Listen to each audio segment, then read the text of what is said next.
Hello everyone.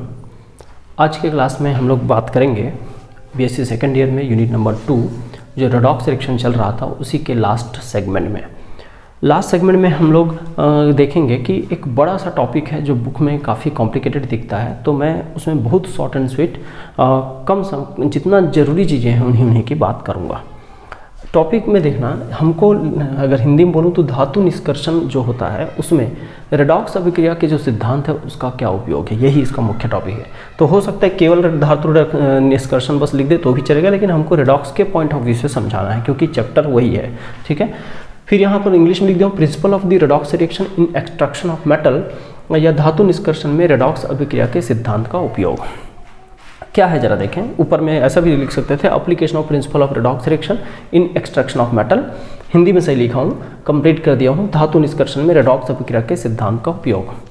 पहले तो metallurgy धातु निष्कर्षण है क्या, ध्यान देना, मैं समझाते हुए बात कर रहा हूँ। जो धातु है वो प्रकृति में नेचर में अपने ऑक्सीडाइज्ड फॉर्म में होता है ना। मेटल इन नेचर कैसे होता है, मेटल इन नेचर मैं आउटलाइन फॉर्म में बताऊंगा, ज़्यादा थ्योरी नहीं लिखूंगा, आप लोग उसको नोट्स में कन्वर्ट करोगे। जरा देखिए, मेटल इन नेचर ऑक्सीडाइज्ड होता है, ऑक्सीडाइज्ड फॉर्म में होता है, जिसको हम लोग क्या बोलते हैं, ओर्स, अयस्क बोलते हैं हिंदी में, अयस्क। ध्यान दें क्या क्या बात कर रहा हूँ। नेचर में जो धातु होते हैं वो ऑक्सीकृत अवस्था में होते हैं। नेचर में जो धातु होता है वो ऑक्सीकृत अवस्था में होता है, जो ओर्स कहलाता है, अयस्क कहलाता है। जैसे आपको बहुत सारे एग्जांपल दे सकता हूँ। जो मेटल जैसे आयरन है, तो आयरन Fe2O3 के रूप में मिलता है, जिसको हम बोलते हैं हेमेटाइट, ठीक है। ये आयरन यहाँ पर कौन सी स्टेट में है, +3 ऑक्सीडेशन स्टेट में है। ऑक्सीडेशन स्टेट निकाल सकते हैं। बहुत सारे मेटल का एग्जाम्पल दे सकता हूँ। कॉपर जो है CuFeS2, कॉपर यहाँ पर +2 में है। तो ऐसे ही सिल्वर की बात करूँ तो सिल्वर Ag2S, ये अर्जेंटाइट कहलाता है, इसको कॉपर पायराइड बोलते हैं, कॉपर पायराइट, ये अयस्क का नाम है। सिल्वर देखें, सिल्वर यहाँ +1 स्टेट में है, इसको बोलते हैं अर्जेंटाइट। ऐसे बहुत सारे निकाल सकता हूँ, ठीक है भाई। जैसे मरकरी है, Hgs होता है, Hgs, सिनेबार बोल देते हैं, सिनेबार है ना, सिनेबार। तो ऐसे देखा जाए तो बहुत सारे हैं। लेड को बोल देते हैं PbS, इसको गैलेना बोल देते हैं। तो मैं कुछ लिस्ट कर दिया हूँ। ये अयस्क है। मेटल हमेशा नेचर में अपने अयस्क के रूप में पाया जाता है। सपोज करो आप आयरन ही उठा लो, आयरन सबसे कॉमन है इनमें से, जिसको हम बार बार देखते हैं। एल्युमिनियम का होता है ऐसा, एल्युमिनियम का Al2O3 होता है, .2H2O, इसको बोलते हैं बॉक्साइट। तो ऐसे अयस्क के रूप में नेचर में मिलता है कोई भी धातु। और ये अयस्क कैसा होता है, ऑक्सीकृत अवस्था होता है, या तो ऑक्सीजन जुड़ा होगा या सल्फर जुड़ा होगा, ज़्यादातर तो ऑक्सीजन और सल्फर से ही बना होता है मोस्टली। अब क्या करते हैं इसको, इस मेटल, इस ओर्स को लेके, ओर्स को हम लोग, ओर्स में जो ऑक्सीडाइज फॉर्म है उसको रिड्यूस करते हैं। क्या करते हैं, रिडक्शन कराते हैं, रिडक्शन या अपचयन कराते हैं, अपचयन। और अपचयन कराने के लिए बहुत सारे एजेंट यूज करते हैं, बहुत सारे तरीके होते हैं अपचयन कराने के, और इसको हम लोग मेटल में धातु रूप में ले आते हैं, धातु के रूप में ले आते हैं। फिर वो कभी कभी इम्प्योरिटी रहती है इसमें, ये अशुद्धि रहती है, तो उस अशुद्धि को या इम्प्योरिटी को इम्प्योर मेटल बोल सकते हैं, इसको इम्प्योर मेटल। इस इम्प्योर मेटल को धातु, जो अशुद्ध धातु है, उस अशुद्ध धातु को हम लोग प्यूरिफिकेशन करके टेक्निक में डालते हैं, शुद्धिकरण, प्यूरिफिकेशन, और इसको बोलते हैं हिंदी में शुद्धिकरण या शोधन, शुद्धिकरण बोलो या शोधन बोलो। और इससे ये धातु प्योर मेटल में कन्वर्ट हो जाता है, प्योर या शुद्ध। तो मेजर अगर देखा जाए ना, तो ये प्रोसेस क्या कहलाता है, ये पूरा का पूरा प्रोसेस मेटलर्जी कहलाता है ना। ये whole process is known as, पूरा यहाँ से लेके यहाँ तक का process, whole process is known as metallurgy, जिसको बोलते हैं धातु निष्कर्षण,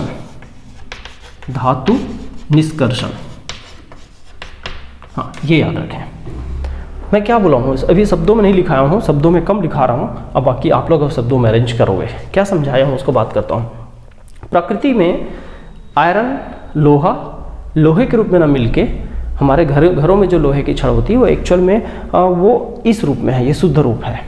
वो एक्चुअल में यहाँ से आया हुआ है ना, बट यहाँ से इसको बनाया गया है। तो ये प्रकृति रूप में वो हमेशा एक Fe2O3 के फॉर्म में मिलता है, तो ये हेमेटाइट कहलाता है। और भी रूप हैं इसके, लेकिन एक रूप को यहाँ शो किया हूँ। तो मैं सिंपल बात करूँ, प्रकृति में लोहा अपने ऑक्साइड या सल्फाइड के रूप में मिलता है। तो ये कोई भी धातु अपने ऑक्साइड, सल्फाइड ऐसे कुछ न कुछ ऑक्सीकृत यौगिक बना के रहते हैं।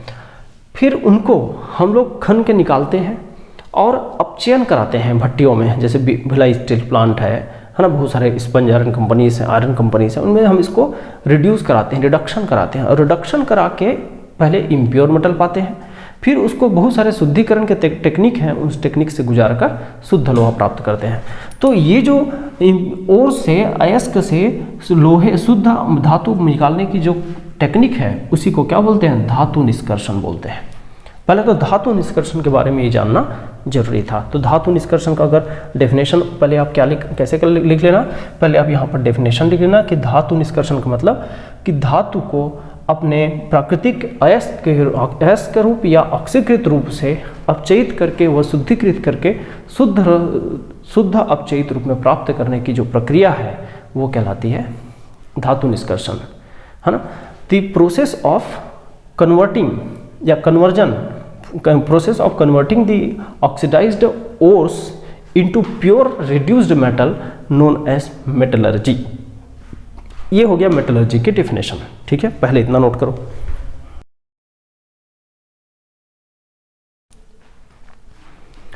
देखिए अब मेटलर्जी में क्या क्या प्रोसेस होते हैं, पहले उनके प्रोसेस या स्टेप्स के बारे में जानते हैं। और जहाँ पर रेडॉक्स का कॉन्सेप्ट या ऑक्सीडेशन रिडक्शन जहाँ पर यूज़ हो रहा होगा उसी पोर्शन को डिटेल में ले जाऊंगा, लेकिन पहले ये जान ले कि कौन कौन से मेन स्टेप हैं। तो देखिए हम जैसे ही ओर्स को लाते हैं कहाँ पर, प्लांट वगैरह में जहाँ पर ये काम होता है, तो ओर्स को लाते हैं तो सबसे पहले उसका हम लोग करते हैं सांद्रण। सबसे पहले क्या करते हैं, सांद्रण, इंग्लिश में कंसंट्रेशन। कंसंट्रेशन ऑफ ओर्स सबसे पहला स्टेप है। हालांकि इसमें कई सारे स्टेप्स इन्वॉल्व हैं, लेकिन कंसंट्रेशन मेन हेडिंग है। उसके बाद क्या होता है, जब वो शुद्ध हो जाता है, कंसंट्रेटेड हो जाता है, अशुद्धि, मिट्टी, रेत, वेत सब बाहर हो जाता है, तब हम उसमें क्या करते हैं, रिडक्शन लगाते हैं, अपचयन करते हैं उसका। हालांकि अपचयन के भी कई तरीके होते हैं, अपचयन ये मुख्य स्टेप है, रिडक्शन। अब रिडक्शन से लगभग धातु निकल जाता है, मेटल निकल जाता है। फिर उसको हम लोग को क्या करना पड़ता है, प्यूरिफिकेशन करना पड़ता है, शुद्धिकरण, जिसको शोधन बोले थे पीछे, तो वो शोधन या शुद्धिकरण, ये प्यूरिफिकेशन वहाँ भी ला दिया था, यहाँ भी ला दिया हूँ। इसमें बहुत सारे स्टेप्स हैं, आपको याद हो तो एक तो फेन प्लाउन विधि पढ़ते थे, है ना, तो उसको बोलते हैं इंग्लिश में फ्रोथ फ्लोएशन टेक्निक। एक और नाम बस लिख रहा हूँ, इसको पूरा पढ़ाने की जरूरत नहीं, इसमें कोई भी रेडॉक्स रिएक्शन नहीं होता है, ठीक है। फ्रोथ फ्लोएशन प्रोसेस, जिसको हम लोग फेन उत्प्लावन बोलते थे हिंदी में, फेन उत्प्लावन हो गया। एक दूसरा और क्या हो सकता है, फेन उत्प्लावन के साथ साथ एक होता है चुंबकीय मैग्नेटिक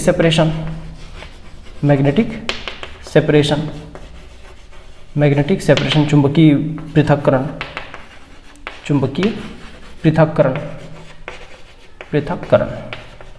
और एक होता है चुंबकीय पृथक्करण के साथ एक घटना और होता है जिसको हाइड्रोलिक वॉशिंग बोलते हैं।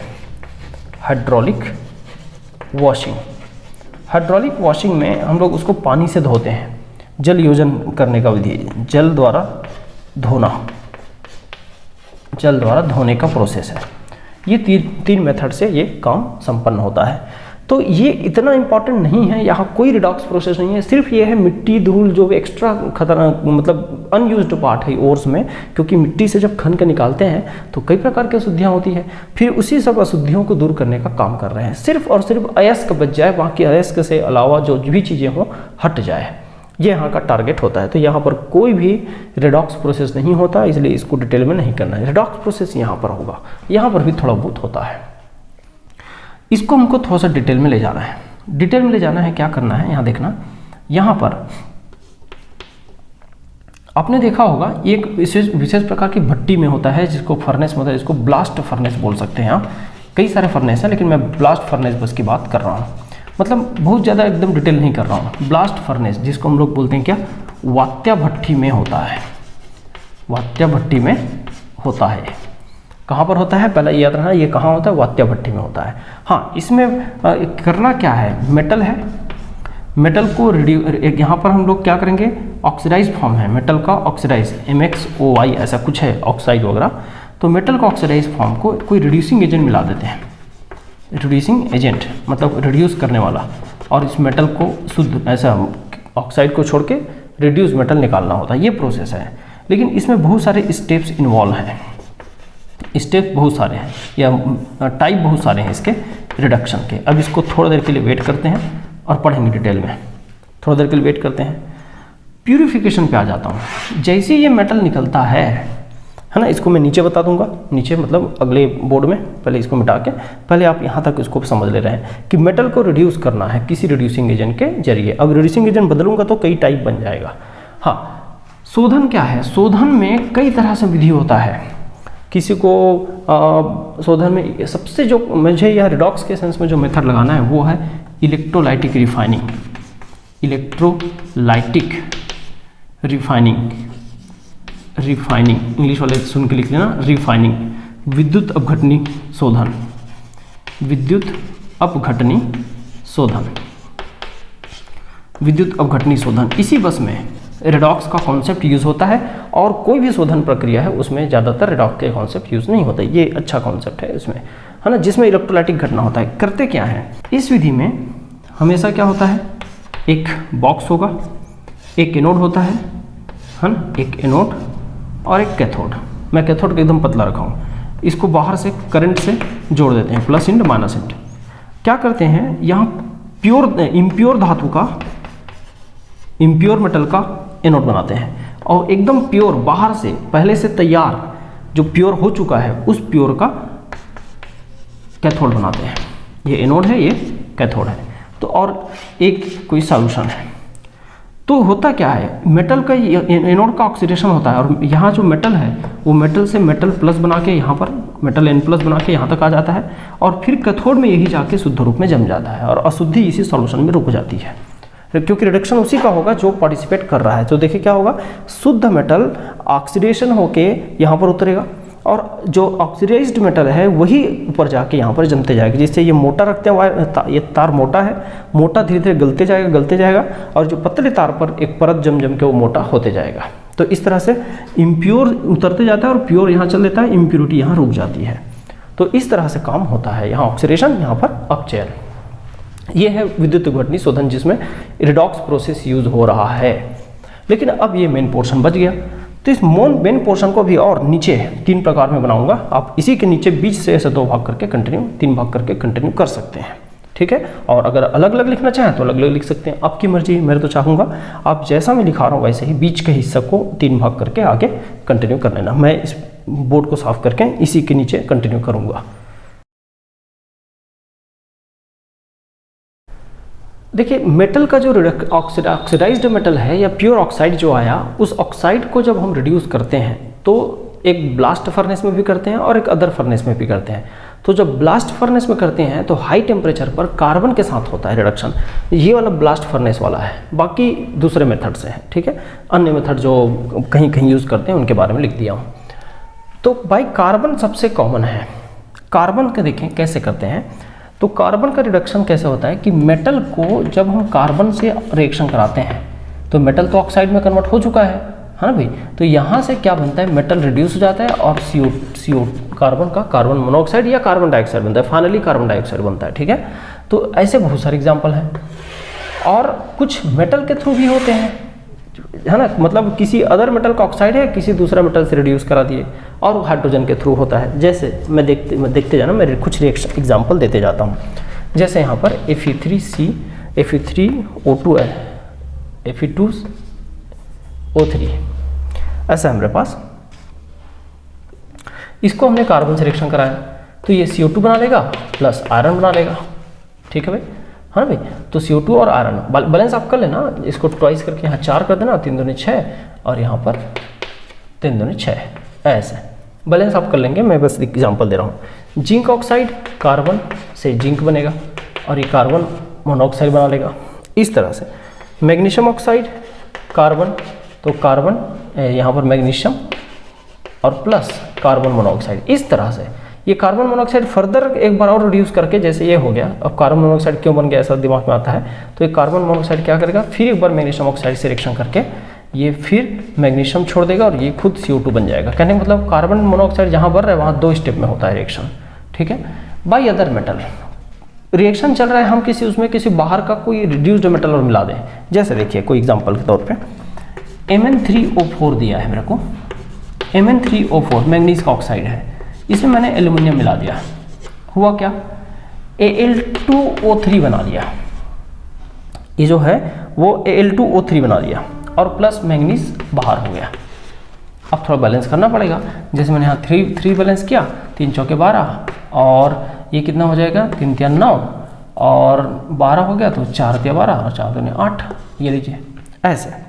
तो कहने का मतलब ये हुआ अदर मेटल जो है वो भी इसको ऑक्सीडाइज रिड्यूस कर सकता है, ठीक है। हाँ, ऐसा बहुत सारे एग्जांपल हैं, जैसे और दे देता हूँ मैं, chromium Cr2O3 plus aluminium, aluminium एक अच्छा काम करता है, ट्वाइस क्रोमियम प्लस Al2O3, ऐसा। टाइटेनियम टेट्राक्लोराइड प्लस Mg, तो यहाँ से मिल जाता है टाइटेनियम प्लस MgCl2। बैलेंस करना पड़ेगा, बैलेंस मैं नहीं कर रहा हूँ फिलहाल, एक में करके दिखा दिया, बाकी का आपको करना है। हालांकि इसमें कौन सा मेटल किसको ऑक्सीडाइज रिड्यूस करेगा, इसको पता लगाने के लिए एक डायग्राम का सहारा लेते हैं जिसका नाम है इलिंघम डायग्राम। इसको थोड़ी देर बाद बताऊंगा। इलिंघम डायग्राम मतलब कौन सा मेटल किस मेटल को ऑक्सीडाइज रिड्यूस कर सकता है, कौन नहीं कर सकता, ये हम डायग्राम से समझते हैं, है ना। इसके लिए रेडॉक्स पोटेंशियल का वैल्यू देखना पड़ता है। तो खैर ये बात की बात है, अभी इसके बारे में डिस्कस करता हूँ।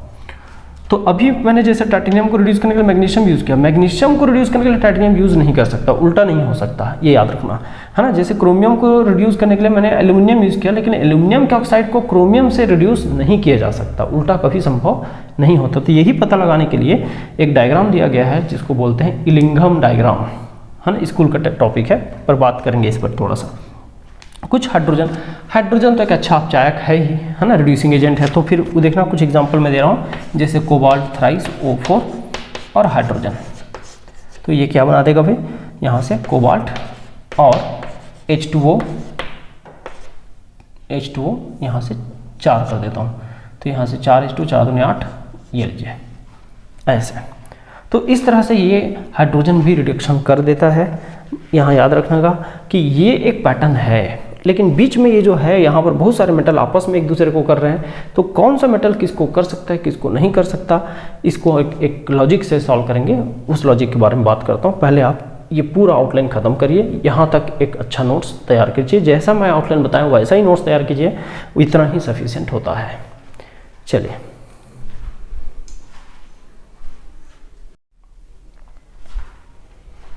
देखिए, इलिंघम डायग्राम क्या है, पहले लॉजिक को समझा देता हूँ, फिर ये एक बार 2-4 मेटल भी दिखा देंगे, चलेगा।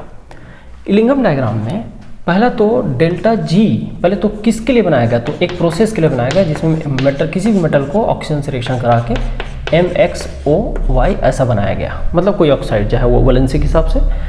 इस प्रोसेस के लिए डेल्टा जी देखा गया, नेगेटिव वैल्यू को लिया गया। इस डेल्टा जी नेगेटिव के लिए अब इस for this process delta G versus temperature plot किया गया, जो ग्राफ आया उसी को हम लोग इलिंघम डायग्राम बोलते हैं। तो मैं इलिंघम डायग्राम में क्या बोल सकता हूँ कि किसी मेटल, बहुत सारे डिफरेंट मेटल्स के ऑक्सीडेशन प्रोसेस के लिए डेल्टा जी वर्सेस टी, बहुत सारे मेटल के ऑक्सीडेशन प्रोसेस के लिए डेल्टा जी वर्सेस टी का जो ग्राफ मिला उसी को बोलते हैं इलिंघम डायग्राम। हाँ, तो ये इलिंघम डायग्राम क्या है, इसके बीच का ग्राफ है। इसमें क्या फ़ायदा है, जो नीचे के वैल्यू देखो उसमें माइनस में डेल्टा जी ज़्यादा है, और आपको पता होगा डेल्टा जी जितना माइनस होता है प्रोसेस आसान होता है। कहने का मतलब नीचे वाला का ऑक्सीडेशन आसान है, ऊपर वाले का रिडक्शन आसान है। कहने का मतलब ये हुआ, जो बिलो जो है, below metal in lower side, metal at lower and, lower and can reduce metal at upper and, metal at upper and, ये इसका मेन थीम है या मेन बात है। मैं क्या बोलता हूँ, नीचे के धातु जो डायग्राम में नीचे के धातु ऊपर वाले को अपचयित कर सकता है, अपचयित कर सकता है या करता है, अपचयित कर सकता है। ठीक है, जैसे आप देखो नीचे वाले के धातु ऊपर वाले को अपचयित कर सकता है, नीचे वाले धातु ऊपर वाले को अपचयित कर सकता है। जैसे ध्यान रखना कि नीचे वाले जो धातु है, नीचे जैसे मैं बोलूँगा एल्युमिनियम, एल्युमिनियम क्रोमियम को अपचयित कर सकता है। मतलब ऐसे बनेगा एल्युमिनियम धातु और क्रोमियम Cr2O3, यहाँ से क्रोमियम बन गया और Al2O3 बन गया। ऐसे देखो, तो मेटल ने क्या किया, इस क्रोमियम को +3 से 0 में पहुंचा दिया। इसका मतलब इस एल्युमिनियम ने रिड्यूस किया, क्योंकि एल्युमिनियम नीचे है तो नीचे वाला ऊपर वाले को रिड्यूस कर सकता है और खुद क्या हो जाएगा, खुद ऑक्सीडाइज हो जाएगा। तो ये बातें यहाँ पर समझ में आता है। लेकिन कार्बन के केस में देखो, कार्बन में लो टेम्परेचर पर ये ना नीचे वाले को नहीं कर पाता, लेकिन जैसे हाई टेम्परेचर में आओगे कर लेता है। इसलिए जो वात्या भट्टी वाला जो है वो हाई टेम्परेचर वाला रेंज, हाई टेम्परेचर वाले रेंज में कार्बन से रिडक्शन होता है, एकदम ठंडे में नहीं होता, गर्म करने पर होता है। तो ये भी एक घटना है, यहाँ टेम्परेचर के हिसाब से बदला भी है ना। चलो इस कार्बन को इग्नोर करूँ तो बाकी सब मेटल है। मैं पूछता हूँ आपको एकदम सिंपल जवाब, कैल्शियम को क्या मैग्नीशियम रिड्यूस करेगा? नहीं, कैल्शियम मैग्नीशियम को रिड्यूस कर सकता है, मैग्नीशियम एल्युमिनियम को, एल्युमिनियम टाइटेनियम को, टाइटेनियम क्रोमियम को, क्रोमियम आयरन को, आयरन निकिल को, निकिल मरकरी को, मरकरी सिल्वर को रिड्यूस कर सकता है। नीचे वाला ऊपर वाले को रिड्यूस कर सकता है। ये इस डायग्राम का मुख्य काम है। ठीक है, क्योंकि नीचे वाले का फ्री एनर्जी माइनस में ज़्यादा है, इसका मतलब नीचे वाला आराम से अपने आप को ऑक्सीडाइज होने देगा और ऊपर वाले को आराम से रिड्यूस करता है। क्योंकि देखो जो रिड्यूसिंग एजेंट है वो खुद ऑक्सीडाइज होता है और सामने वाले को रिड्यूस करता है, तो इसलिए खुद को ऑक्सीडाइज होना जरूरी है। और ये सारे ऑक्सीडेशन ही प्रोसेस के लिए डेल्टा जी रखा गया है। तो ऑक्सीडेशन जिसका नीचे है, माइनस की ओर है, उसका ऑक्सीडेशन आसान होगा, तो वो खुद सामने वाले को रिड्यूस करेगा, खुद ऑक्सीडाइज और दूसरे को रिड्यूस। ऐसा लॉजिक है। ठीक है भाई, तो ये है इलिंघम डायग्राम का महत्व। और इसी के साथ ये रेडॉक्स वाला जो पार्ट है वो खत्म होता है, कोऑर्डिनेशन केमिस्ट्री वाला पार्ट शुरू करेंगे इसके बाद। चलिए अजय तरह